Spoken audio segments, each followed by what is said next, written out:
കിണറൊന്നുണ്ടാക്കാനായി തൊടിയിൽ കുഴിക്കുമ്പോൾ അടിയിൽ പൊന്തി വന്ന മിഴാവിനകത്തേതോ നിധിയാണതെന്നോർത്ത് പുറത്തേക്കെടുത്തത് തുറന്നു നോക്കിയപ്പോൾ ഞാൻ അതിശയിച്ചു പോയി. പാത്രത്തിനകത്തുള്ളോരസ്ഥികൂടത്തെ കണ്ടു ഒരാത്മകഥം പോലെ വെറുതെ ചോദിച്ചു ഞാൻ, ആരു നീ, എങ്ങനെ ഈ മിഴാവിനുള്ളിൽ വന്നു, മണ്ണിലാഴത്തിൽ ആരാൽ കുഴിച്ചു മൂടപ്പെട്ടു?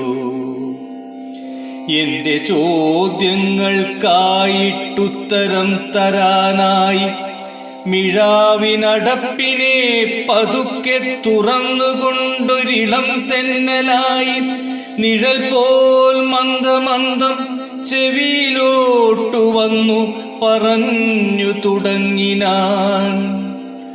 ഉയിരില്ലാത്തെനിക്ക് പേരില്ല, ഊരുമില്ല, ദ്രവിച്ചുകൊണ്ടിരിക്കും വെറുമോരസ്ഥികൂടം.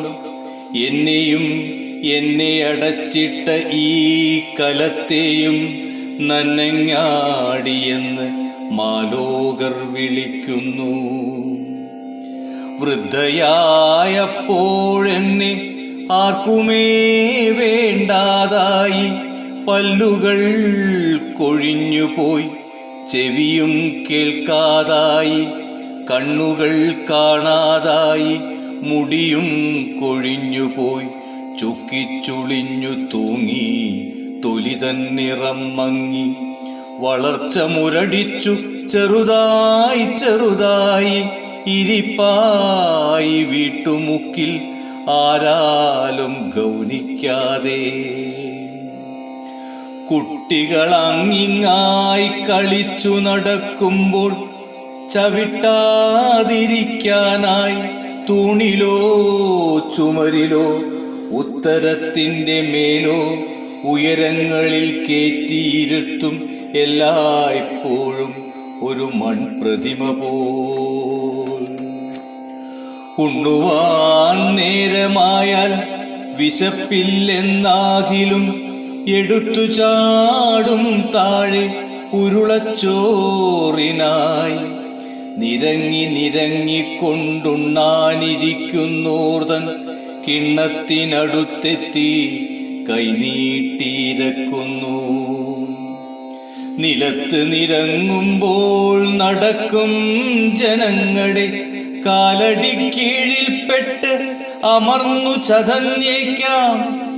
വർഷങ്ങൾ കഴിഞ്ഞിട്ടും മരിച്ചു പോകാത്ത എന്നെ വെറുത്തു മറ്റെല്ലാരും അങ്ങിനെയൊരു ദിനം ജീവനോടവരെന്നെ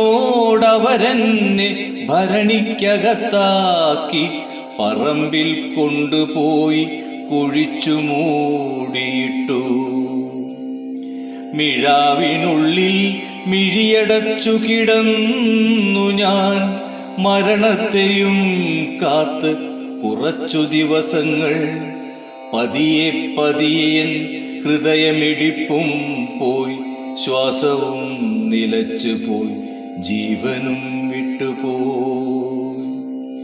കാലങ്ങൾ കഴിഞ്ഞു, ഞാൻ അഴുകിയില്ലാതായി, ദ്രവിച്ചുകൊണ്ടിരിക്കും അസ്ഥികൂടമായി മാറി. ദേഹം വെടിഞ്ഞൻ ജീവൻ മിഴാവിനകത്തായി, പുറത്തു പോകാനുള്ള മോഹവും നിലച്ചുപോയി. അങ്ങിനെയൊരു ദിനം കിണറു കുഴിക്കാനായി നീയുമിതിലേ വന്നീ നന്നങ്ങാടി കണ്ടു.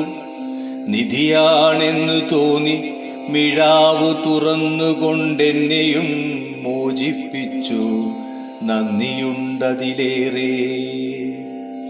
ഇത്തരം ചൊല്ലിക്കൊണ്ടൻ ഉത്തരം കേൾക്കാതവർ സത്വരം മേൽപോട്ടു പോയി വിയത്തിൽ ലയിച്ചു പോയി.